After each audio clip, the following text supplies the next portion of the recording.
Welcome to our channel. నేను మీ చరణ్ పరిమి. 26 మంది BRS ఎమ్మెల్యేలు బీజేపీలోకి వెళ్ళనున్నారా? ఒక బీజేపీ నాయకుడు ఇదే విషయాన్ని ప్రస్తావించారు. 26 మంది ఎమ్మెల్యేలు తమతో బీఆర్ఎస్ ఎమ్మెల్యేలు తమతోటి ఆల్రెడీ చర్చలు జరుపుతున్నారని, వాళ్ళు ఏ క్షణమైనా సరే బీజేపీలోకి వెళ్ళొచ్చు అని చెప్పేసి ఆయన అన్నారు. ఆయన ఎవరో కాదు, కేంద్ర మంత్రి, కేంద్ర హోంశాఖ సహాయ మంత్రి బండి సంజయ్. ఆయన నిన్న ఏమన్నారంటే 26 మంది బీఆర్ఎస్ ఎమ్మెల్యేలు తమతో టచ్లో ఉన్నారు. సో ఏ క్షణమైనా సరే తమ పార్టీలోకి రావచ్చు. కాకపోతే ఆ బీఆర్ఎస్ ఎమ్మెల్యేలు నైతిక విలువలకు కట్టుబడి వాళ్ళు రాజీనామా చేసి వాళ్ళ పదవులకి అప్పుడు మాత్రమే వస్తే మేము యాక్సెప్ట్ చేస్తాము అని ఆయన చెప్పడం జరిగింది. అయితే ఇది ఎంతవరకు నిజం, అంత నైతిక విలువలు బీజేపీ పాటిస్తుందా అనేది ఒకసారి చూద్దాం. నిజానికి ఇప్పుడు తెలంగాణలో ఉన్న ప్రభుత్వం కాంగ్రెస్, సో ఒకవేళ మారదలుచుకుంటే కాంగ్రెస్లోకి మారుతారు, కానీ ఎందుకు బీజేపీలోకి మారుతారు? ఈ ప్రశ్నకు మరి సమాధానం బండి సంజయ్ చెప్పాలి. ఎందుకంటే ఆల్రెడీ కొంతమంది మంత్రులు, ఎప్పుడైతే కొంతమంది ఎమ్మెల్యేలు అలాగే మిగతా నాయకులు కూడా కాంగ్రెస్ గవర్నమెంట్లోకి రాగానే బీఆర్ఎస్ నుంచి మారారు. అయితే ఈ మారిన వాళ్ళ విషయంలో కేసీఆర్ కానీ కేటీఆర్ కానీ చాలా అసంతృప్తి వ్యక్తం చేశారని కూడా తెలిసిందే. ఆల్రెడీ వాళ్ళు మారి వాళ్ళకు రూట్ చూపించిన తర్వాత మిగతా వాళ్ళు ఎందుకు బీజేపీలోకి వెళ్తారు? వెళ్తే కాంగ్రెస్లోకే వెళ్తారు. కానీ బీజేపీతో మంతనాలు జరుపుతున్నారు, బీజేపీలోకి వస్తారు, కానీ మీరు నైతికంగా మీరు రిజైన్ చేసి రండి అని చెప్తున్నాము అన్నారంటే ఇది హాస్యాస్పదంగా ఉందన్నమాట. మరి గతంలో ఎందుకు ఇలా చేయలేదు? మిగతా బీజేపీ వేరే రాష్ట్రాల్లో గవర్నమెంట్ ఏర్పాటు చేసినప్పుడు అక్కడ ఎందుకు వాళ్ళు ఆహ్వానించి నాయకులను చేర్చుకోవడం జరిగింది? సో అక్కడ ఏమి నైతిక విలువలు పాటించి రాజీనామాలు చేసి చేర్చుకునే పరిస్థితి మరి అక్కడ ఏమీ లేదు. మరి ఇక్కడే ఎందుకు అంటున్నారంటే ఇది నమ్మశక్యంగా లేదు ముందు. ఎందుకంటే 26 మంది గవర్నమెంట్ ఎవరైతే స్థాపించారో వాళ్ళ దగ్గరికి వెళ్తారు, కానీ వీళ్ళ దగ్గరికి రావాల్సిన అవసరమే లేదు కదా.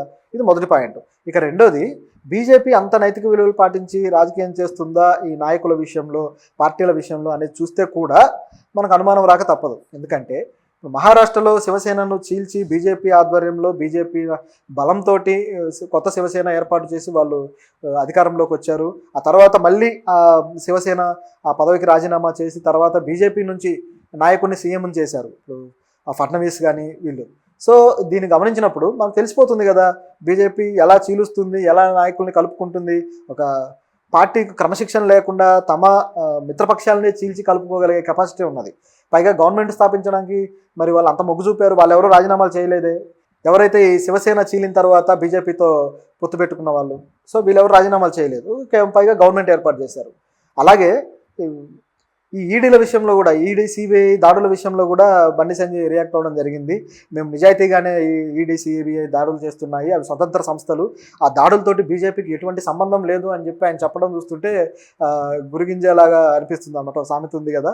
సో ఇది కూడా పూర్తిగా అవాస్తవం, అసంబద్ధం. ఎందుకంటే ఈ బండి సంజయ్ తెలిసన్నాడా తెలియకన్నాడో తెలియదు, కానీ ఆయనకు అన్నీ తెలుసులేండి. ఎందుకంటే తమ ప్రభుత్వం గతంలో చేస్తున్నప్పుడు ఈయనే డైరెక్ట్గా ఈడీ వస్తుంది, అలాగే సిబిఐ వస్తుంది మీ దగ్గరికి అని చెప్పేసి వ్యాఖ్యలు చేసిన వ్యక్తి ఈయన. సో ఈయన అమాయకుడేం కాదు, ఈయనకని తెలుసు. ఈ ఈడీ సిబిఐ దాడులు చేసే విషయంలో కేవలం ప్రతిపక్షాల మీద మాత్రమే వీళ్ళు దాడులు చేయడం మనం ఎన్నో రోజుల నుంచి చూస్తూనే ఉన్నాం. గత 10 ఏళ్లుగా ఇలా ఎన్నో జరిగాయి. అసలు అవి స్వతంత్ర సంస్థలా లేకపోతే బీజేపీకి పెట్సా అన్నట్టుగా తయారైపోయింది. అలా కేవలం ఒక ప్రతిపక్ష పార్టీల వాళ్ళ నాయకుల మీద, ప్రతిపక్షాల మీద మాత్రమే వీళ్ళు దాడులు చేస్తారు. ఎన్ని ఆరోపణలు వచ్చినా అదానీ మీద మాత్రం దాడి జరగలేదు. హిండెన్బర్గ్ లాంటి సంస్థలు కూడా అదానీ షేర్ మార్కెట్ స్కామ్ చేశాడు, పలానా స్కామ్ చేశాడు అని చెప్పేసి ఆధారాలతో సహా బయటపెట్టిన ఆయన మీద మాత్రం ఎటువంటి దాడి జరగలేదు. కానీ ఈ సోను సూద్ మీద, అలాగే అనురాగ్ కశ్యప్ మీద, ఇలాంటి వాళ్ళ మీద మాత్రం ఈడీ సిబిఐ దాడులు చేశారు. వాళ్ళు ఏమన్నా వ్యాపారవేత్తల, వాళ్ళు ట్యాక్సులు సరిగా కట్టట్లేదా?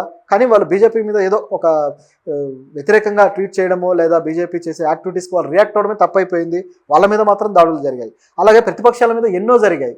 ముఖ్యంగా ఈ ప్రతిపక్ష పార్టీలకు సంబంధించి ఈ దాడులు ఎంత విపరీతంగా జరిగాయంటే చివరికి అది కేసీఆర్ కూడా గత ప్రభుత్వంలో ఆయన ఉన్నప్పుడు ఈ వాషింగ్ పౌడర్ నిర్మా అని చెప్పేసి ఒక ఫన్ యాడ్ లాగా క్రియేట్ చేసి దాన్ని వైరల్ చేసిన సందర్భం ఉంది. అంటే ఎన్ని నేరాలు చేసిన వాడైనా సరే ముందు దాడులు జరుగుతాయి, ఆ తర్వాత వాళ్ళు బీజేపీలోకి జాయిన్ అయితే మాత్రం ఇక ఆ దాడులు ఉండవు, ఏముండవు, కేసులన్నీ కొట్టివేయబడతాయి అన్నట్లుగా పరిస్థితి తయారైంది. సో దీని విషయంలో కేసీఆర్ స్ట్రాంగ్గా కౌంటర్ వేయడం కూడా చూసాం మనం.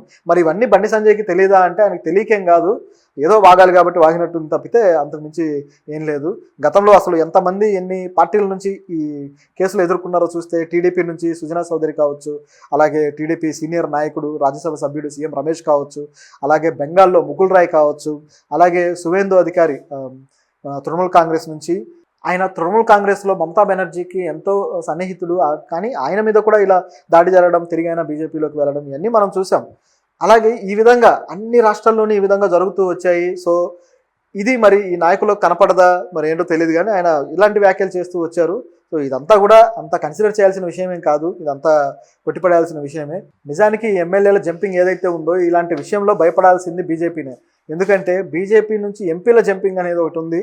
సో ఆల్రెడీ ఇంకొక సంవత్సరంలో బీజేపీ నుంచి కొంతమంది ఎంపీలు జంప్ అవుతారని, లేదా చీలిపోతుందని, నితీష్ కుమార్ ఖచ్చితంగా దీన్ని చీలుస్తాడని చెప్పేసి కొన్ని వాదనలు వస్తున్నాయి. కొంతమంది ఈ అనలిస్టులు కూడా అంటూ ఉన్నారు. సో దాన్ని బట్టి చూస్తే ఒకవేళ బీజేపీనే కేంద్రంలో ఎంపీలు చీలి ఒకవేళ మైనారిటీలో పడిపోయే పరిస్థితి కూడా ఉందన్నమాట. సో దీన్ని కవర్ చేయడానికి, లేదా మేము చాలా స్ట్రాంగ్గా ఉన్నామని చెప్పడానికి ఇక్కడ వీళ్ళు ఆడే డ్రామా లాగా ఇది కనిపిస్తుంది. తెలంగాణలో చూసుకుంటే నిజానికి తెలంగాణలో ఇలాంటి వాదనలు రావడానికి కూడా బీఆర్ఎస్ అవకాశం ఇచ్చింది. ఎందుకంటే బీఆర్ఎస్ గవర్నమెంట్లో ఉన్నప్పుడు బీజేపీకి ఒక మంచి ఆయుధం దొరికినట్లుగా అయింది. కాంగ్రెస్ను అణచేస్తే మేము తాము సేఫ్ జోన్లో ఉంటాం అనుకున్నారు, కానీ ఆ కాంగ్రెస్ ప్లేస్లోకి బీజేపీ వస్తే అది ఎంత ప్రమాదకరంగా మారుతుంది, వాళ్ళు తమను ఎలా హైజాక్ చేస్తారో గుర్తించలేకపోయింది బీఆర్ఎస్. సో ఇప్పుడు వాళ్ళకి ఆ తప్పు తెలిసి వచ్చింది. కాంగ్రెస్ ఏమో చివరికి అధికారంలోకి వచ్చి బీఆర్ఎస్ కూడా డౌన్ అయిపోయి పూర్తిగా ఎంపీ సీట్లు అయితే అసలే లేకుండా పోయాయి, పూర్తిగా డౌన్ అయిపోయి బీజేపీ మాత్రం రాష్ట్రంలో పుంజుకునే అవకాశం దొరికింది. సో బీజేపీ నెక్స్ట్ ఎలక్షన్కి వచ్చేసరికి ఇంకా పుంజుకోవచ్చు, చివరికి బీఆర్ఎస్ సైడ్ అయిపోవచ్చు ఏమో చెప్పలేము. ఆ విధంగా బీజేపీకి ఒక రకంగా లిఫ్ట్ ఇచ్చినట్టుగా తయారైందనమాట. దీనికి నిజానికి బీఆర్ఎస్ఏ కారణం అని చెప్పాలి. అయితే ప్రస్తుతానికైతే ఏ సమస్య లేదు, ఊరికే వాళ్ళని బెదిరించడానికో లేకపోతే మొమెంటమ్ని ఇటువైపు షిఫ్ట్ చేయడానికి అలా ప్లాన్ చేసినట్టు కనిపిస్తుంది తప్పితే ఈ వ్యాఖ్యలు అంత వాస్తవం అయితే ఏం లేదు.